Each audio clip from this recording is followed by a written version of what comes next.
welcome to Turn the Page, the official podcast of the Syosset Public Library.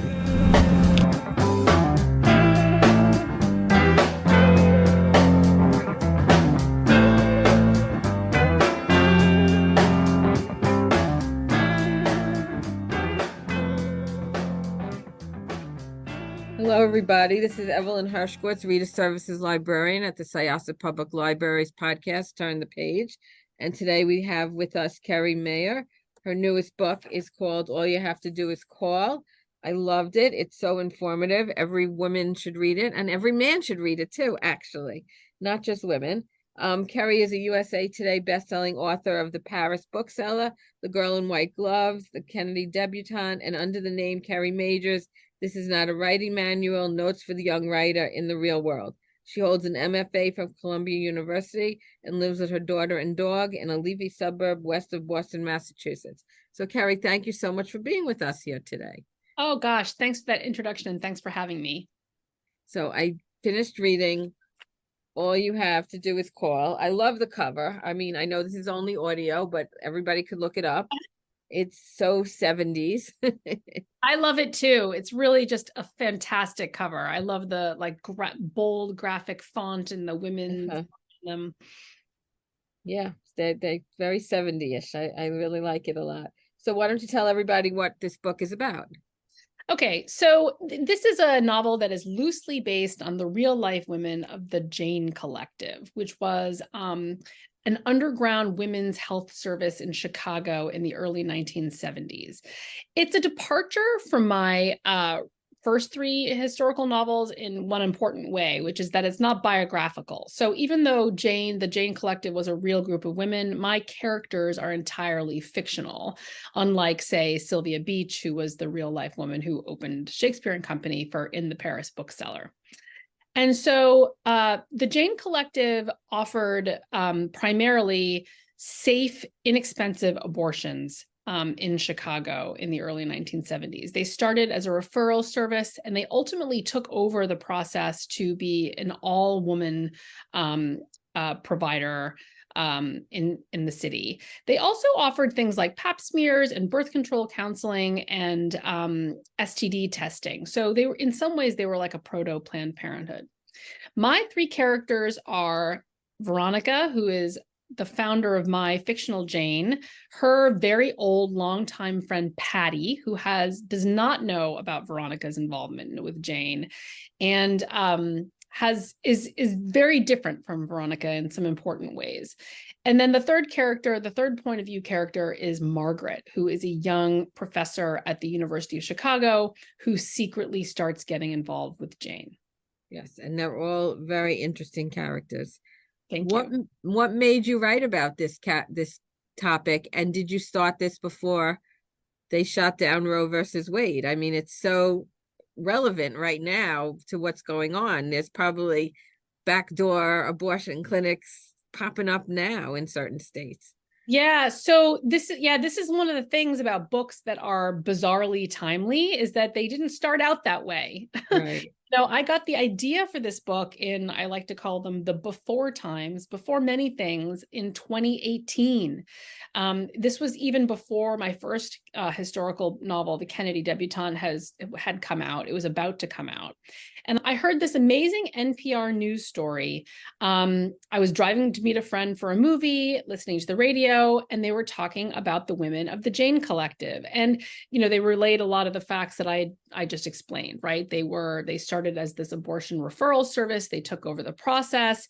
And what really amazed me about them was that they were lay practitioners of abortion. Women, I thought to myself, just like me. I couldn't believe it. Like, I was listening to this news story going, what? They did what?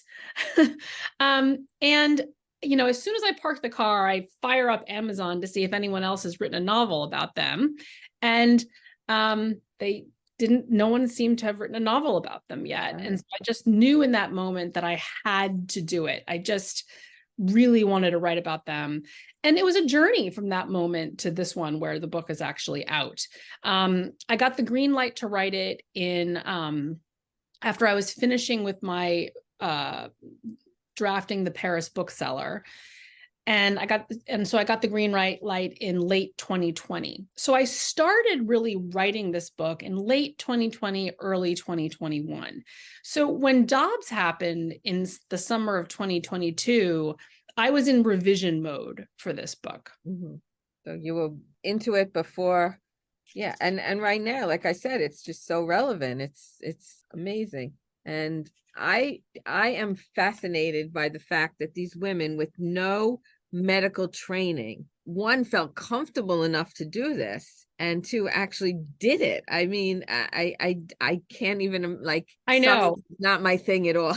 So I can't even imagine, like, I can imagine counseling the women and talking to the women about it, but actually performing the abortions blows my mind. Completely. Honestly, it blows my mind also. And, but it wasn't like one day they woke up and decided that they wanted to do this, right? It was a slow, organic process. It started with one woman calling a provider that she had heard was a safe provider in Chicago and procuring an appointment for a friend. Okay. And then it grew. These were the real life women. My book starts later in the history of Jane, where the women have already taken over the process. So the history I'm about to relay is really outside of the purview of the book, but this is what really happened in real life. These were college girls. They were in feminist consciousness raising groups, which were essentially glorified coffee klatches full of women talking about their experiences of being women in the world and how they were going to change society and the position of women in society. And one of the things that would happen is that there were unwanted pregnancies. And so the names of providers would circulate in these groups. And so the real life woman, Heather Booth, found herself, giving out the names of specific providers over and over again. And slowly this group that became known as Jane formed. Their full name was the Abortion Referral Service of Women's Liberation. Yeah. But they came to be known as Jane.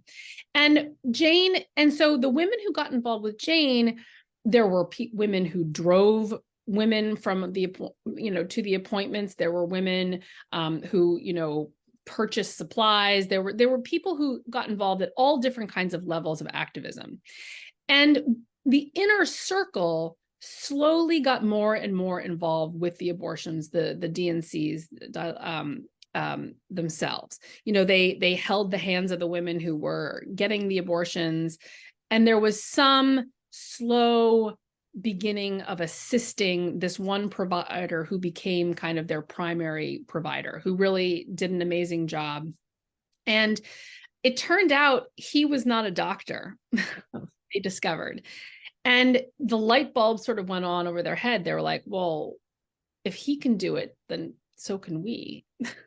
And he was willing to teach them. Unbelievable. What was your research like for this book? Well, so, there are two terrific nonfiction books about Jane that I read. They're both written by women who were involved with Jane in the 70s, one by Judith Arcana and one by Laura Kaplan. And I read also about the history of abortion in this country. That was also very interesting to sort of see, how the different states treated abortion before Roe, and then even after. And then, I also watched a couple of really terrific documentaries that helped me so much with the visuals of the time and the kind of vocabulary, the slang, the music. One in particular is called She's Beautiful When She's Angry, which is really about the second wave feminist movement in general in the early 1970s. But there was a great deal about abortion rights and Jane in particular in that documentary. So that was excellent. Another one that I watched that was very helpful to me was on Apple TV. It was called 1971, the year that music changed everything. Oh, okay. And so that was a multi-part series. Mm-hmm. And, they talked about television shows as well as music and, fashion and all kinds of sort of social changes that were, women in particular, but everyone were undergoing in this time period. Did you go into Chicago to? Oh, yes. Thank you for reminding me of that. I also went to Chicago. I had never been to Chicago. I I've was been there a few times. I love it there. It's a great city. it's a great city. Yeah. I was mostly raised in California, and I've lived most of my adult life on the East Coast. I live outside of Boston now. And so I've always wanted to go to Chicago, but just had never quite gotten there. So I stayed with a very good friend of mine, another historical novelist named Renee Rosen. Oh, sure. She wrote, The Social Graces, and among other books. And so she's a native Chicagoan. So she and some friends of hers showed me around the University of Chicago.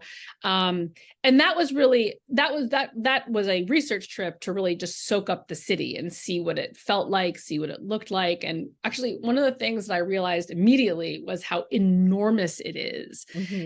I wasn't really prepared for how huge it was. I mean, I lived in New York City and for several years in my 20s, and Chicago still seemed really big to me. So one of the first things I realized was, well, I definitely have to just pick a neighborhood and stick to it. and I knew that neighborhood was really going to be Hyde Park, right outside of the University of Chicago campus, because Margaret is working at the University of Chicago, and it made sense for a lot of reasons to set it in that part of the city. So that was where I kind of focused my walking tour of Chicago. Yeah, no, I mean, it seemed that all of the characters lived walking distance from where you set the place. Yeah. Well, they also do some driving. Chicago is a very driving oriented city, right? Which was also different for me. In New York, it's not a big deal not to have a car at all, but it does seem like people in Chicago do drive a lot from place to place, even though there is public transportation. There is the L. So it's sort of a mix. And one of the other things I discovered going there, which wasn't at all surprising, Boston is very similar, is that native Chicagoans are very protective of their city. So I got a little bit nervous about writing about it as an outsider. So I wound up giving a lot of my descriptions of Chicago to Margaret, who is the outsider character. Right. So if she got it wrong, it was... Right. Well, if she got it wrong, it was like, it would make sense. But also she could look at it with the same kind of starry eyes that I was looking at it. Veronica and Patty grow up near Chicago and live in Chicago now. So it would make sense, right, that people who are from there and live there would take a lot of things for granted. So they wouldn't necessarily be seeing it in quite the same ways. So that's how I handled that. And how long did it take you to write this book? So it took me a solid 2 years, I would say, maybe 2+ years. It's probably more like 2.5 once you factor in all the copy editing and proofreading and all of those pieces, from early research stages all the way to when I have to fork it over and not make any more changes. And since each chapter was a different character, did you write them in the order that it appears in the book, or did you write each character and then piece it together? Yeah, so this is such a good question, and I've listened to panels of writers who write these multiple point of view novels, and some writers do what you just described, which was take one character and write that story all the way from beginning to end. Take the next character, write it all the way from beginning to end, and then they figure out how to braid them together. That would not have worked for me. I wrote them essentially in the order in which we read them. And the cycle essentially is Veronica, Patty, Margaret, Veronica, Patty, Margaret. There's some deviation from that order when certain pieces of action really heat up about 2/3 of the way through the book. But yeah, so this was a real challenge. I had never written a novel with 3 points of view before. Okay. And so I think this is a common challenge in writing multiple point of view books. I would get so involved in my Margaret chapter, and then I would have to go back to Veronica and be like, oh, where did I leave off with her? And I would have to go back and reread it, and very quickly I was back in it. But so writing it in the order in which they actually appear in the book, for me, helped me see the connections between what was happening in the chapters. And if something was happening in a Patty chapter I could then more easily maybe echo certain themes in the next Margaret chapter, for instance, because I knew she was going to follow. Right. Are you a planner? Did you have a outline, or do you just fly by the seat of your pants? Right, pantser or plotter. Yeah. I think I am inherently a pantser. Okay. Writing, I wrote some novels that never got published before I wrote The Kennedy Debutante, which was my first published novel. And those were all pantser novels, but none of them were historical. So writing historical fiction really made me into more of a plotter. I've never, though, written a really detailed outline of any book that I've written. That has never worked for me. I still, in my writing memoir that I wrote 10 years ago, I described the draft as like going for a joyride with friends. And I stand by that. Like, I still really like to feel like I have a lot of freedom in what's going to happen in any individual chapter or set of chapters. So even when I wrote biographical fiction, when I knew I had to get a character from one specific real event to the next specific real event, what happened in between was really up to me. And how was I going to maneuver the character from one historical event to another historical event? And so something similar happened in this book, where I wasn't dealing with that many specific historical events. And in fact, the specific historical events really are happening in the background of this book. There was one milestone moment in the history of Jane that I did use, which is a bit of a spoiler, so I'm not going to mention it here. But there was a way in which I wrote this book. It happens this milestone moment kind of happens at the end of the book. Right. So I knew I was writing toward that in a Right. lot of ways. And it took me a while to figure out how I was writing toward it. In very, very early drafts, I thought it was more of a mystery, like almost like a whodunit. No one gets murdered, but like how did they wind up in this spot? Like, and so, but that didn't work. Like, that was a kind of square peg in a round hole way of thinking about it for me. And so really, ultimately, it became a very character-driven book about these women's journeys in their lives, in their marriages to, Patty and Veronica are both in pretty long-term marriages. They both have children that they're raising. Veronica's pregnant with a second child at the outside of the book. And she's essentially a working mother, right? Even though her work is illegal and in secret, she's essentially running a small business. And so she's trying to figure that out. How is she going to do that? And Margaret is starting her career as a tenure track professor and getting involved with Jane, and she's also trying to figure out how to balance a relationship with a career. She gets involved with the ex-husband of Siobhan, and Siobhan is Jane's co-founder with Veronica. Right. So there's an element of sort of soap opera intrigue there. Right, exactly. But I mean, reading the book, you knew what was going to happen at the end. I mean, because if you know history, you know what was going to happen. Yes. But I didn't know what was going to happen with Veronica's pregnancy. Okay. That was up in the air, and her pregnancy went through many different versions. Oh, okay. In this book, and it had, I'll just leave it at that. There were, you can imagine it. There's lots of ways a pregnancy can go for a lot of different reasons. And I experimented with a variety of them until I hit on the version that we explore in this book. Okay.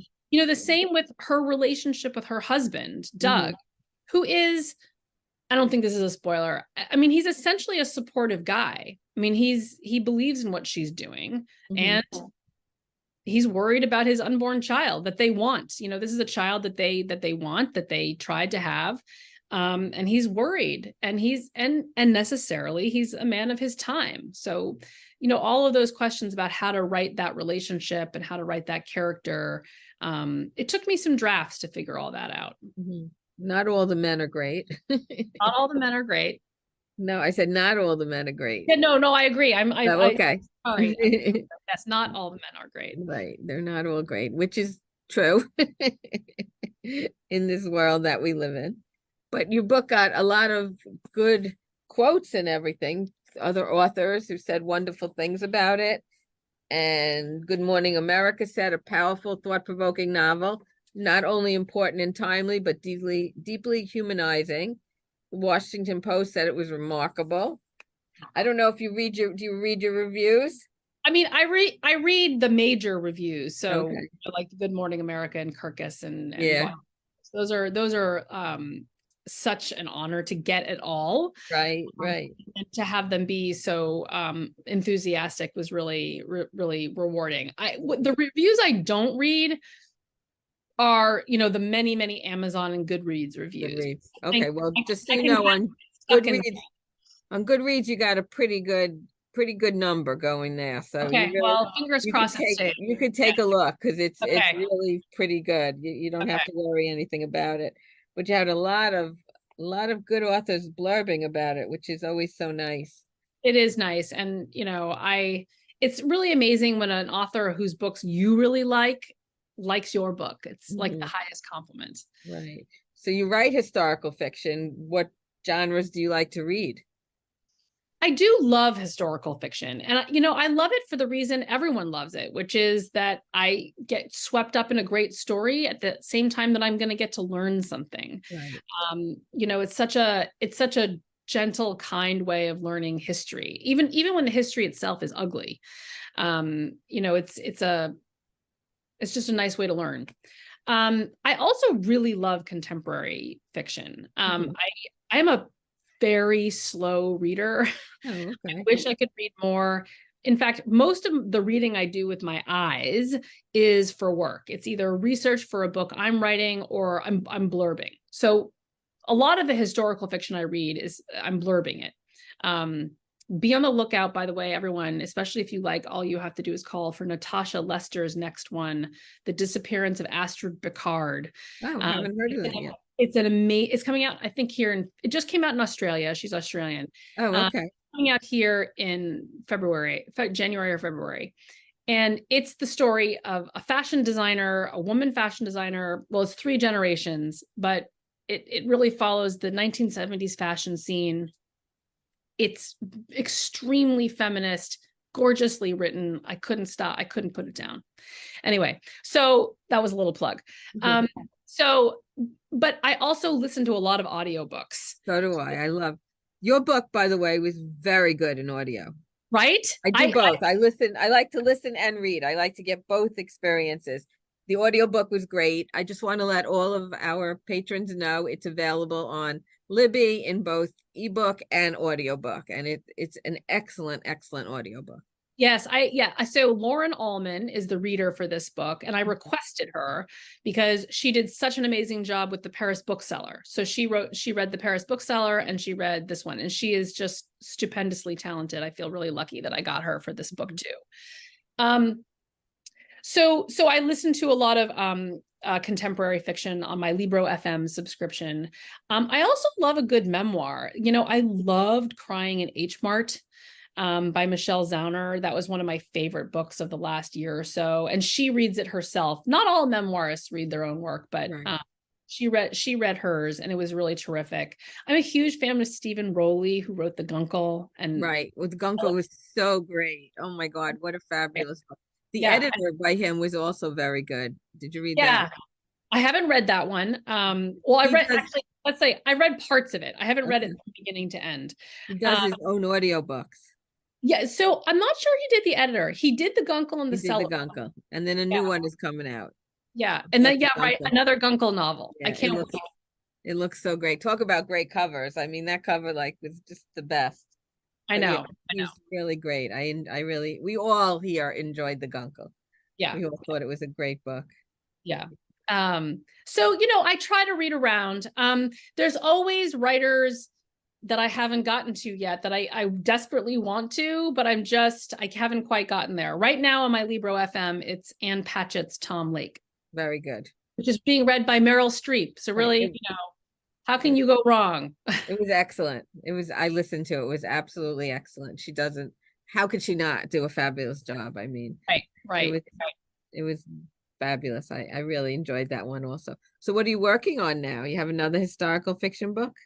I do. There's going to be a little bit of a wait for this one. It took me a Okay. little while to figure out what I was going to write about next. And so I'm going even further in the direction away from biographical novels. And so, but it's still historical. Well, it's going to be dual timeline. So the working title is Summer of Love. Oh, And it's going to be a dual timeline novel set in the 1960s and the 2010s. And it's going to be about 3 generations of women in a family in California who own a winery set against, in the 1960s, against the backdrop of the San Francisco counterculture revolution of 1967, from which the Summer of Love gets its name. wow, that's great. Yeah. Haight So Ashbury. very beginning of that one.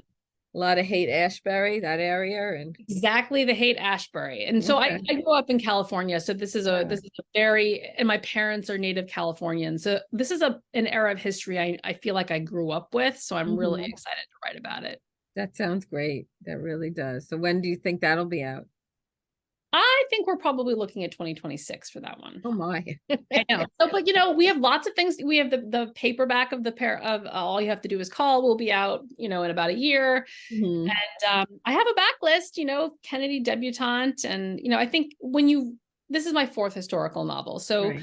as with every book, people discover you with the new book, but I've got 3 other novels. I've got Kathleen Kennedy and the Kennedy debutante, and Grace Kelly in The Girl in White Gloves, and the Paris bookseller, Sylvia Beach. That's so great. So what do you do in your spare time?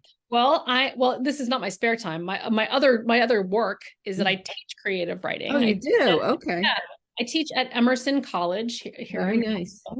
Although actually mainly I teach in their all online popular fiction, Masters of Fine Arts in fiction. It's really great. They specialize in like the major genres, like although historical fiction isn't one of them, but it's mystery, YA, fantasy, sci-fi. There are definitely some students writing historical fiction, and they figure out how to find me. Okay. But it's a really cool program. It's entirely it's not Zoom. It's all happened asynchronously on this online program called Canvas. And so the discussions unfold over the course of a week in these discussion boards. If you've never been in one, the closest analogy is like a Facebook discussion. Where people can, respond to each other and pick up threads and talk to each other directly that way, but at their leisure. So I really enjoy that. But in my spare time, I've got a 13-year-old daughter. Oh. I'm divorced, and so, but I have her half the time, and so we try. I'm a chauffeur a lot of the time. Tend to be. Right. But it's fall here, so she's playing softball, and we'll probably go apple picking, and we love going to museums. We have a dog that we like to walk and take to dog parks and new locations. We've had this dog for 5 years. His name, actually, I'm looking at him right now. He's down. Okay. Elena and I like to joke, what did we talk about before we had Bruce? Right. So, well, that's what you say to your spouse. What did we talk about before we had children? It's the same. My parents have said the same thing. Yes, exactly. Yeah, really. That's really pretty much what happens. Absolutely. Did you always want to be an author? I did. I wrote my first unfinished novel in 5th grade. And, I experimented and toyed with some other things. I was I took a lot of art history classes in college, and I really enjoyed art history. And I really thought that I wanted to work in museums. Right. And so when I moved to New York after graduating from UC Berkeley out in California, I really thought that I was going to work in museums. I had an internship lined up at the Guggenheim. My parents, though, knew that I was, quote, moving to New York to become a writer. And they were right. Even though I vehemently denied it as I got on the plane.